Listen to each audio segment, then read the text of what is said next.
Hey guys, welcome back to the channel. I haven't painted a bokeh landscape for a while, so it's about time to rekindle the old flame. Queen Bokeh is back. Truth be told, I'm not too satisfied with this. Perhaps I've gotten a bit rusty, so to say. But it's okay, this has somewhat rekindled the spark for this theme again, so there'll probably be a few more bokeh pieces coming up next. This piece is actually not a difficult one, but it's a little tricky trying to harmonize the colors whilst trying to avoid cluttering the backdrop. I wanted glittering lights in the background from the buildings littered across the valley and a few wildflowers in the foreground. The colors are a little warmer on the camera, probably because I have orange lights on. Anyway, I hope you'll like this simple piece. Unfortunately, I don't like it enough to put it for sale, so it looks like it's going to be painted and recycled on. Hence, without further ado, let's begin.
If I not appear to fools like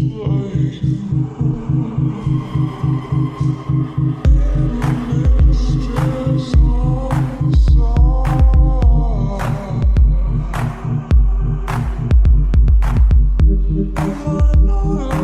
if I not appear to fools like